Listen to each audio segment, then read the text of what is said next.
A colleague, 30 male, and I have worked together for about 2 years on a major project involving significant intellectual and labor contributions from us both. The project is expected to span at least another 2 years and is vital to both of our careers. Not long ago, my colleague confessed to me that he is, and has been, infatuated or in love with me for pretty much the duration. It took place via a long email that was written after an evening of drinking. This was totally unexpected, but in retrospect there may have been some signs, but nothing that wouldn't just as easily be accounted for by a considerate personality. Shortly after this confession, I came to my husband with the issue. I want to get his advice about the situation, and showed him the drafts which I'd composed to organize my thoughts on the matter. They stated unequivocally that I'm not interested in a romantic relationship, and hope these feelings won't complicate our work together. I was again surprised at my husband's reaction. He seemed offended, to think I must have invited my colleague's affections, and that I should immediately quit my job, as in put in notice tomorrow. I was so taken aback that my immediate reaction was to laugh/snort at a suggestion, which was probably a mistake. That would be utterly disastrous for my career, and isn't an option I'm willing to consider.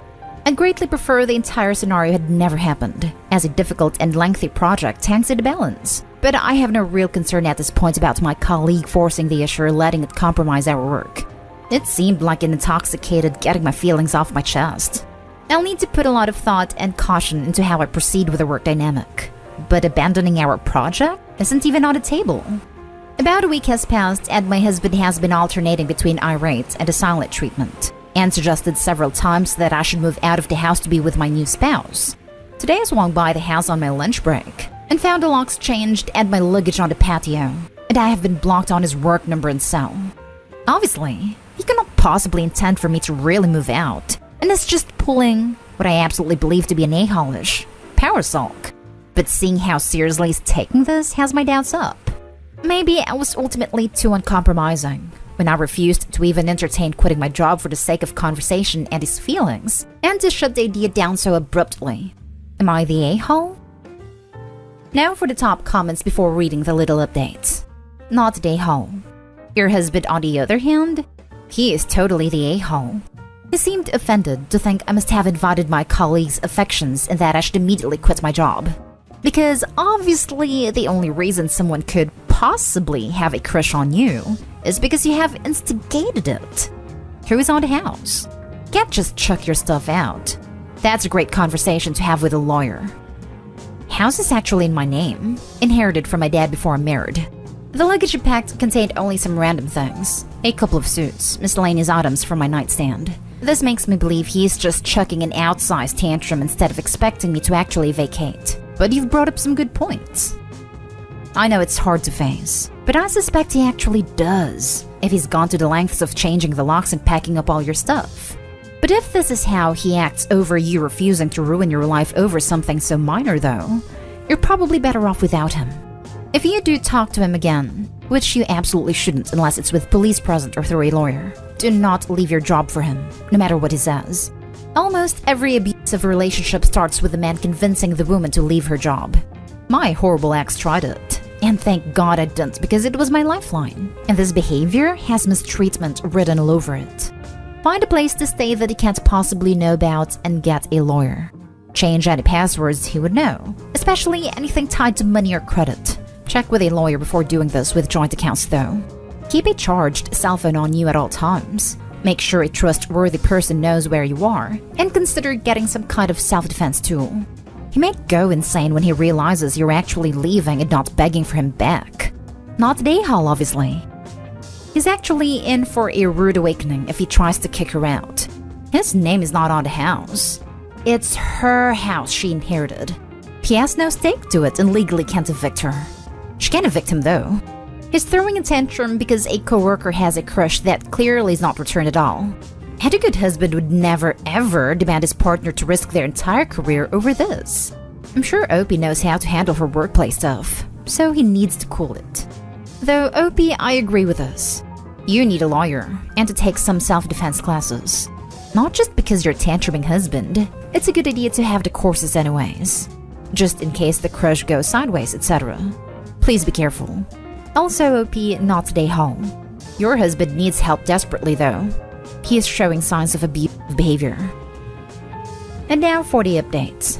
Hubby called me. Long story short, he's been extremely anxious each day when I leave for work, and buckled from that pressure today.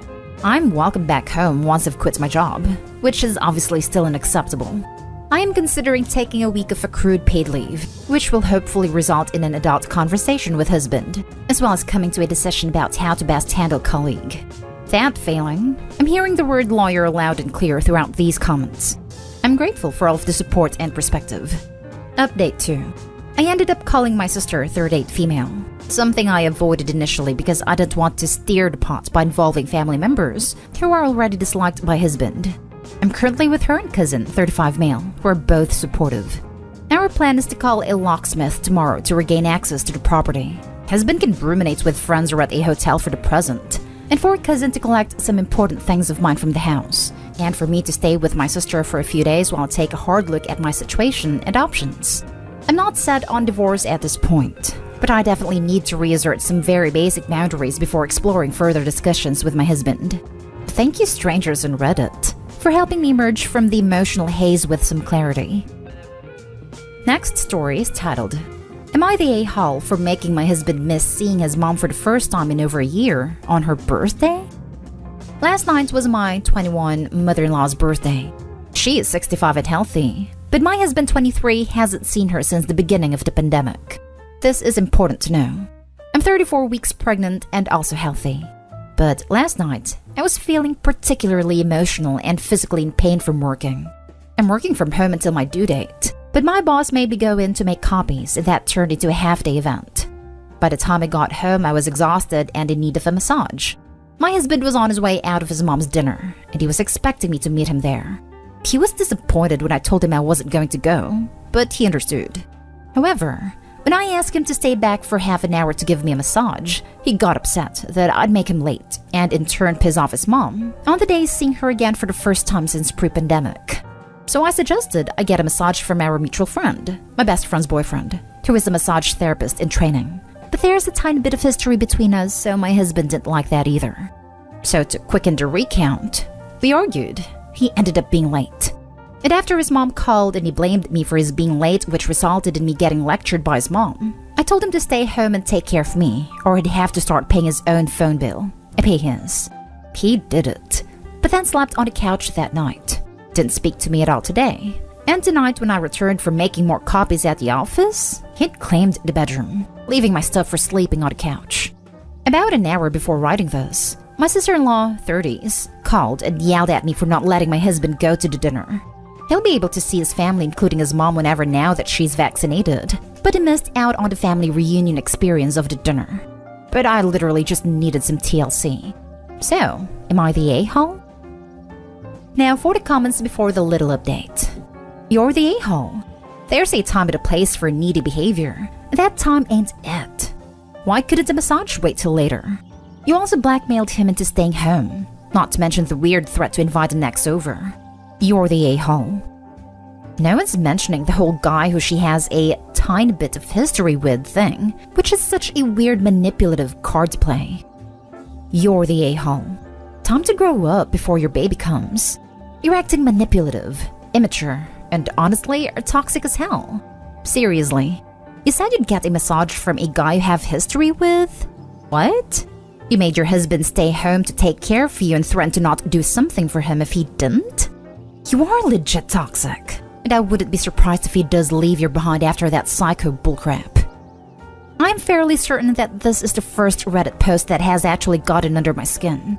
I don't think I'll be able to add anything new to the conversation here, but I'll give my 2 cents. First, you obviously think you're hot shot if you think that you have the power to threaten a grown man by not paying the phone bill. Providing phone service is a responsibility given to you in this relationship, and you don't get to just shrug your responsibilities because you don't get a damn massage. It's a stupid threat anyway. The man can go and get his own phone if he wanted to. It seems he comes from a family with a backbone. Second, get the hell out of here with this inviting your ex over to give you a massage. Pregnant or not, the man is right to have to put her ass on the couch. That is one of the most disrespectful, immature things I heard in a while. I hope you take a good long time to flip the roles and put yourself in his shoes on that one. Third, I understand in sickness and in health, but he's not your nanny. If you're all tense, take a nap, some salt bath or something. It's fine if you're tired and want to stay behind. His mommy has been there and I'm sure would understand. Let him go eat dinner with a woman who chose to make her life about him. Good on her and her daughter for calling you out on this. You're the a-hole. I wouldn't be able to talk to you for at least a week. And now for the little update. Info. I don't know if it matters, but the history I'm referring to with my friend's boyfriend is a one-sided crush on his side. He confessed his like for me a couple years ago, and my husband hasn't gotten over it. So it's very obvious I'm the a-hole. I mentioned my friend's boyfriend because I'd mentioned the idea before during a regular conversation and he didn't take a pause. This is a friend that's around often, so there's comfort between all of us. But I understand that it struck a nerve for him. I also understand that my being pregnant doesn't give me the right to manipulate or financially abuse him. I could have and should have waited. I just got off the phone with my mother-in-law and I apologized, which she accepted. My husband did tell her that I threatened his phone, but I told her. That earned me a lecture, but I took it. I also called my sister-in-law, but she didn't answer, so I left a voicemail asking her to call back. My husband left this morning to go pick up our crib from a friend, and he asked me not to come with him, even though I was supposed to. So when he gets back, I will apologize for my abusive behavior. I knew that was being harsh, but I thought it was warranted. And now I see that it was just abusive. I don't intend to be, as I really do love my husband. I'll do better. Someone in the comments suggested planning another dinner, so I'll talk to him about that too. Final edit. I'm seeing a lot of criticism towards my mother-in-law and sister-in-law for lecturing me. In their defense, I've known them since I was a child. My husband and I were best friends before spouses and we spent a lot of time together. So my sister-in-law sees me as more than a sister by law, and same with mother-in-law. Some of this was happening before my relationship, but it's mostly always been acceptable. Now for the next story. Am I the a-hole for not having sympathy for my fiancé? My fiancé sprained his ankle rather badly at work about a week and a half ago. He's been told to use the RICE method: rest, ice, compress, and elevate. He refuses to do this, or do anything to help his ankle heal. Instead, he insists on putting full weight on it, doing nothing to stabilize it, and having this attitude of, I don't need to do all that, it won't help me anyway. My fiancé is now groaning with pain, and very noticeably limping with every step and can barely go up and down the stairs. He's complaining how much pain he's in, and how nothing has ever hurt this badly, and is looking to me to feel sorry for him and treat him extra special. That's not me. I don't pamper or baby adults, but when I've tried to get him to let me actually help him take care of his injured ankle, it's been rejected. I got fed up and told him I have zero sympathy for him because he won't help himself, and he won't allow me to help him. And he knows he's just making it worse.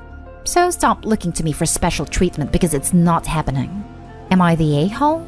Edit. He also refuses to use any mobility aids like crutches or a cane, which would be helpful. Now for the comments. Not the a-hole. He did this to himself. If he refuses treatment, he is going to have to suffer the consequences. My sympathies to you, OP, that you are dealing with such behavior. You're going to marry this dude? Should you have children, get excited for him to tell them to man up when they've got croup or rear infections. That following doctor's advice is for losers. Not a home. Good luck to you though. Not a home. And in a way, this is a gift to you because this is very useful information to have about his behavior before you're legally tied to each other. He sounds like one of those men that thinks acting strong beats any sickness, trying to be a hero in his head for powering through. Last story. Am I the a-hole for refusing to pay the internet bill because he went and blew a bunch of money? My fiancé is absolutely terrible with money when he gets depressed. He splurges whenever he hits a rough patch.